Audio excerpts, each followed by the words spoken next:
Welcome back to another Gwent match. Very shaky camera. Now we are still sort of teasing out these camera problems. However, same deck rules apply. 135 deck strength we've decided to go for as a standard, unless we change it. I'm actually playing Scoia'tael this time. Now Scoia'tael, on the surface, we think is probably one of the worst decks out of the four. I mean, it's still generally quite even, but we still think it's probably one of the worst. It doesn't have anything. I mean, its main strength is that a lot of its abilities of its cards are agile, which means they can be placed on the front row or the middle row, melee or ranged. And we'll see how it goes, but I opted for the leader ability, which allows you to draw one card straight away, which is nice, you know, pretty good. They have no spies apart from the neutral, so you know, I think that needs to be changed. Having 0 spies on 2 decks, apart from the neutral one, of course, is just too little, considering the other decks can have access to 3, and with repeated uses, loads. You know, I don't know. We'll see. Anyway, yeah, we got loads of spies going. My opponent's playing Northern Realms.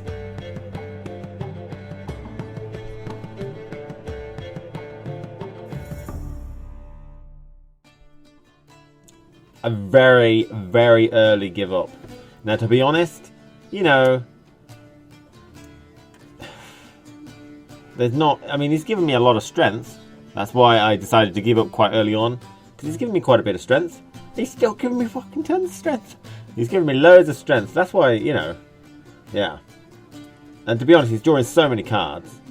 There's not really a chance I can win this particular round. I'll just be throwing things at the board. All right. Quite fast.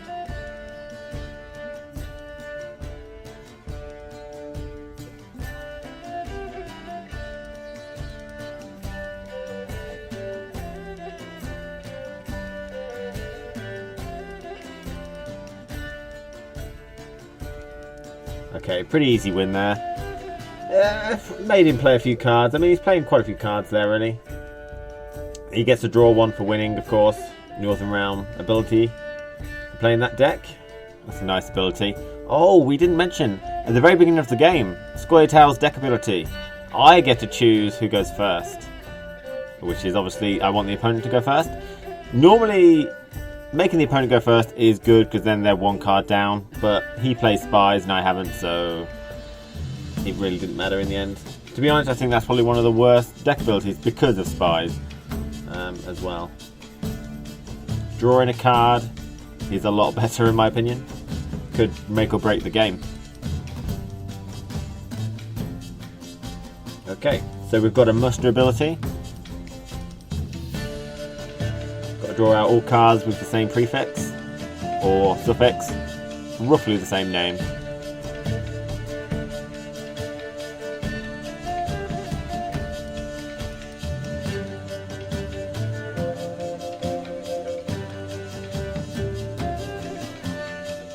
Yeah, so I apologise for the shaky cam. We've tried a new technique. Well, we're hopefully trying to improve upon this.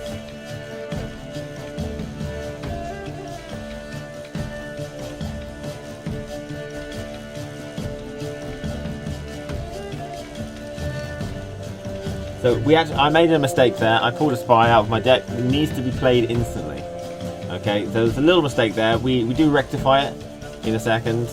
However, it doesn't really affect the rest of the game, but that was a mistake. When you pull something out of the deck with Medic, you need to play it straight away. Basically, what's happened now because of that mistake is I'm just one card greater in the hand than I should be. So he's doubled his back row to 34. That's a lot of strength considering the cards that I have access to at the minute. Scorch.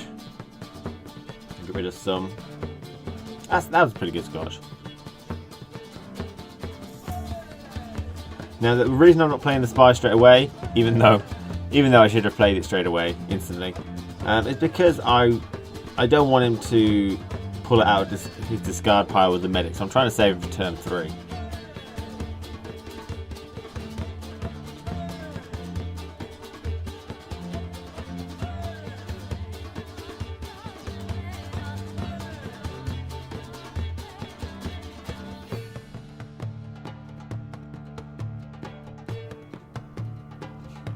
Now, with weather effects, like Biting Frost, for example, like I used, that would reduce his melee row to 1, but then since they're bonded, they get doubled, so they went up to 2 each. Because it always goes weather effects first, then unit abilities, and then Commander's Horns afterwards.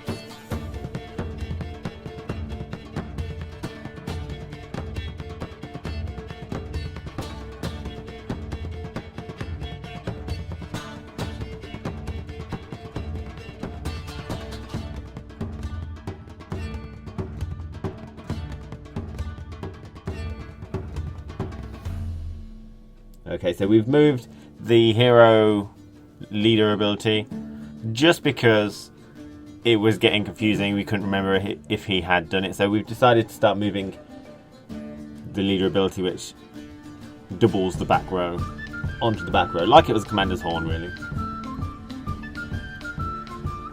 Okay, I am pretty much struggling to keep up with his strength here. He's got a lot.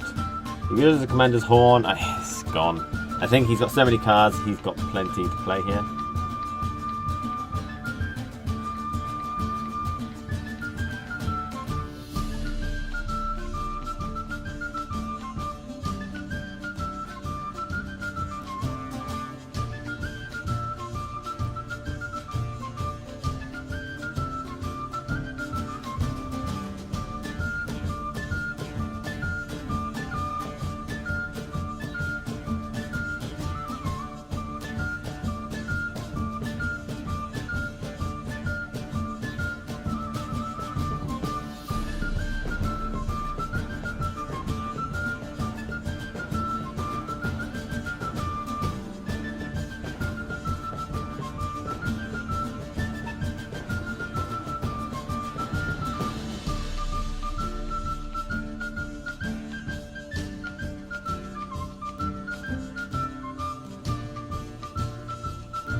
A couple of dwarves.